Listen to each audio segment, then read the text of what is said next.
Tauhid tidak akan sempurna dengan baik kecuali kalau kita mengenal lawan tauhid ya.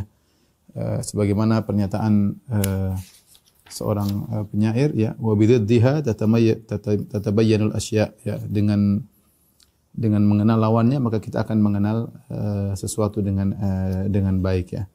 Kita ingin tahu tauhid dengan baik maka kita harus kenal lawannya kesyirikan. Ya, kalau kita ingin tahu tauhid secara detail kita juga harus tahu syirik secara detail ya. Kalau kita hanya tahu syirik secara global maka tauhid pun akan kita ketahui secara global. Maka dari situ kita tidak hanya dianjurkan mengenal kebaikan tapi kita juga dianjurkan untuk mengenal keburukan untuk kita hindari ya, untuk kita hindari. Dan dalam Al-Qur'an demikian. Al-Qur'an dalam metode Al-Qur'an menjelaskan jalan kebaikan dan juga menjelaskan jalan keburukan ya. Kadzalika nufassilul ayati wa litastabina sabilul mujrimin ya. Demikianlah kami merinci ayat-ayat kami agar jelas jalan-jalan orang mujrimin. Jalan-jalan orang yang menyimpang harus jelas sehingga kita tahu mana jalan-jalan yang menyimpang untuk kita hindari. Makanya dikatakan orang yang paling kuat tauhidnya adalah para sahabat. Kenapa para sahabat? Karena mereka tahu kesyirikan secara terperinci.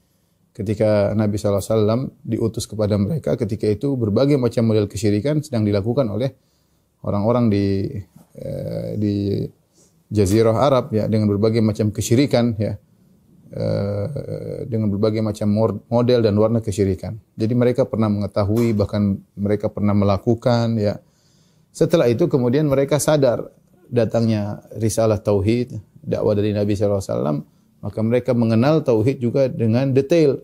Sehingga tidak ada yang bisa mengungguli mereka. Kata Ibnu Qayyim rahimahullahu taala, sulit bisa mengungguli para sahabat karena mereka mengenal keburukan secara terperinci dan mereka mengenal kebaikan juga secara terperinci. Ketika dua hal ini bergabung kepada seseorang maka dia memiliki pengetahuan yang sangat kuat.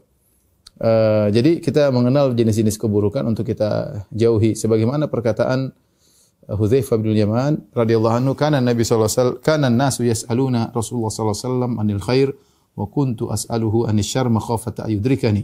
Orang-orang bertanya kepada Nabi sallallahu alaihi wasallam tentang kebaikan, aku bertanya tentang keburukan, khawatir keburukan tersebut akan menjumpaiku ya. Jadi sebagaimana perkataan seorang penyair, araftu syarra li syarri walakin litawaqqihi man lam ya'rif asy-syarra minal khair yaqa fihi. Aku mengenal keburukan bukan untuk melakukannya, tapi aku mengenal keburukan-keburukan untuk menjauhinya. Barang siapa yang hanya mengenal kebaikan, tidak mengenal keburukan, khawatir jatuh dalam keburukan tersebut.